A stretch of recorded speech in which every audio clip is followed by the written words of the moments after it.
grieta, que siguió el camino de menor resistencia, rodeó el planeta en aproximadamente 2 horas.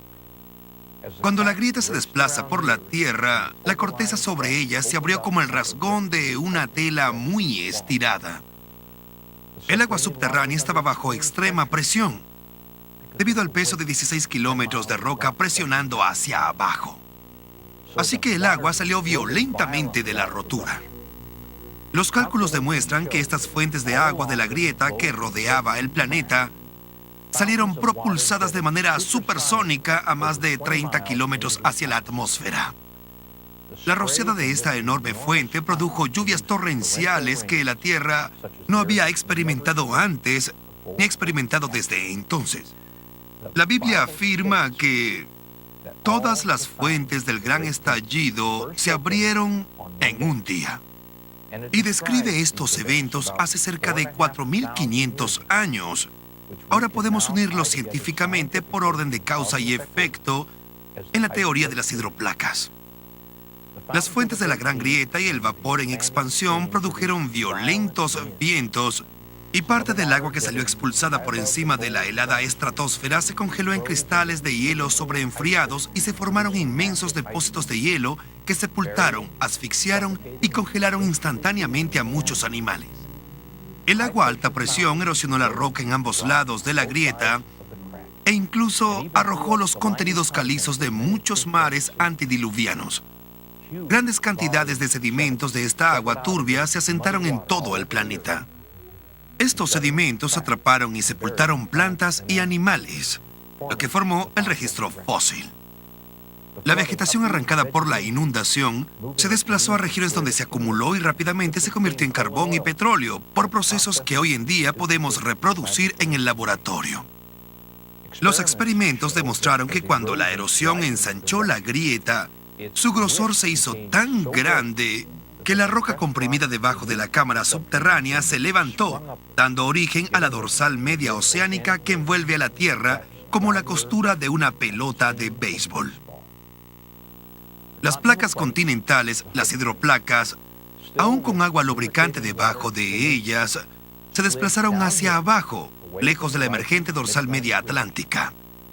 Después de que las inmensas placas continentales alcanzaron una velocidad de unos 70 kilómetros por hora, chocaron entre ellas, se comprimieron, se aplastaron, se condensaron y se doblaron.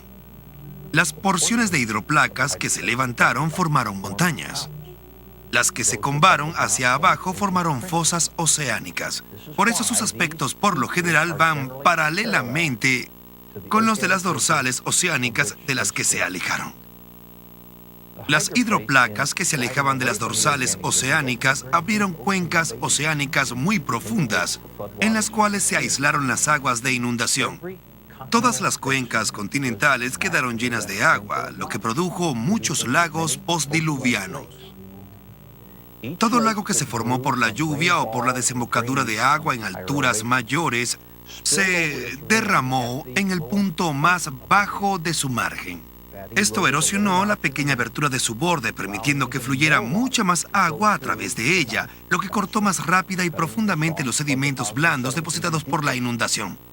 Este proceso se aceleró hasta que toda el agua de los lagos se vertió a través de una profunda abertura, formando un cañón. El más grande de todos fue el Gran Cañón. El norte y el este del Gran Cañón era un enorme lago que he identificado y nombrado Gran Lago.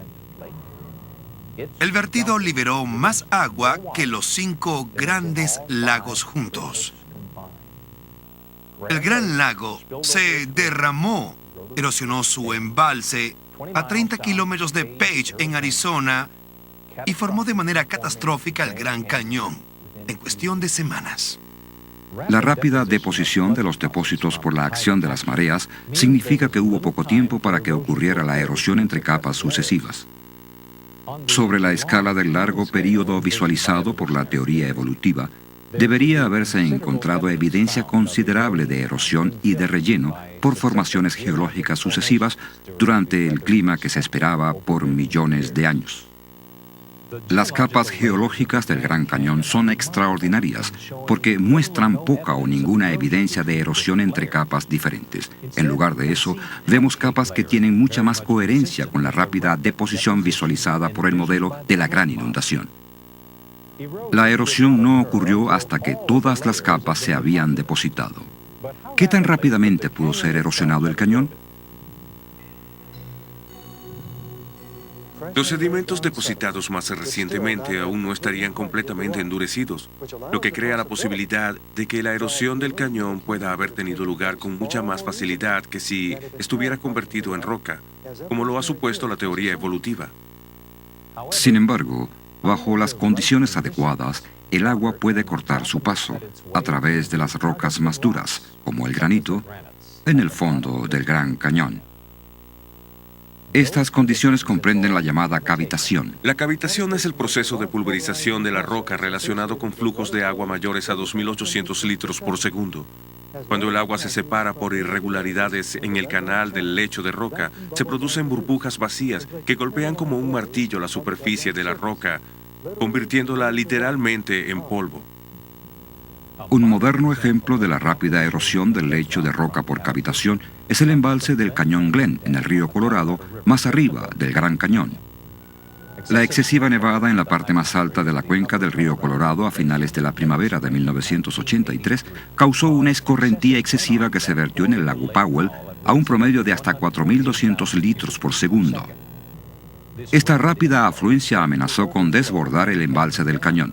Para controlar el flujo, la planta de energía trabajó a su capacidad máxima liberando 793.000 litros por segundo a través de las turbinas. Luego se abrieron las tuberías de desagüe para drenar otros 480.000 litros por segundo y aún así no era suficiente. La situación de emergencia requirió que los ingenieros se arriesgaran a dañar el túnel aliviadero. Y el 15 de junio el túnel de 12 metros de diámetro se abrió para drenar 368.000 litros por segundo adicionales, que luego llegarían a 480.000 por segundo. Luego, el 28 de junio, el flujo se incrementó a 906.000 litros por segundo. En ese momento, el agua que salía del túnel era roja y los ingenieros sintieron temblores de tierra fácilmente perceptibles. Grandes bloques de hormigón y roca eran arrojados del túnel de 12 metros de diámetro. Después de cerrar el túnel aliviadero, el equipo de inspección descubrió grandes daños por efecto de la cavitación. El revestimiento de acero de 90 centímetros del hormigón armado del túnel tenía inmensos agujeros. En un recodo donde el túnel se eleva, un hoyo de 9 metros y medio de profundidad, 46 metros de altura y 12 metros de ancho cortaba el revestimiento en piedra arenisca roja. Se requirieron 1.700 metros cúbicos de hormigón para rellenar este enorme agujero. El proceso de reparación comprobó la gran extensión del daño. La velocidad de la erosión en el túnel aliviadero del embalse del Cañón Glen ocurrió muy rápidamente durante el período en que apareció el color rojo del agua y se sintieron los temblores. Es posible que la cavitación pulverizara el hormigón, el acero y la piedra arenisca a un promedio de 28.300 litros por segundo durante el período cumbre de la erosión. Los efectos destructivos de la cavitación en el embalse del Cañón Glen nos indican que el Gran Cañón pudo haberse erosionado muy rápidamente por la abrupta liberación de un gran volumen de agua sobre él. Pero, ¿de dónde provino el agua y qué causó su repentina liberación? Los estudios del Dr. Brown sobre el Gran Cañón proporcionan una de las mejores respuestas. A la mayoría de la gente se le ha dicho que el poderoso río Colorado talló el Gran Cañón durante millones de años. Pero si la gente pudiera estudiar el cañón desde un avión, podría ver su inmensidad y lo diminuto que es el río en relación con el cañón. No hay río sobre la tierra que pueda tallar este gran hoyo en el suelo, ni siquiera en miles de millones de años. Si el río Colorado talló el Gran Cañón, la primera pregunta que deberíamos hacernos es, ¿a dónde van los sedimentos erosionados? Debería haber un gigantesco delta fluvial al final del río Colorado, pero no lo hay. Además, los geólogos no pueden encontrar un gran delta fluvial cerca de esta parte del mundo. Así que debemos preguntarnos a dónde va toda esa tierra. En varios lugares de esta plataforma que domina el Gran Cañón, Hay pequeñas montañas o cerros con capas horizontales que cuentan una historia fascinante. Las capas están alineadas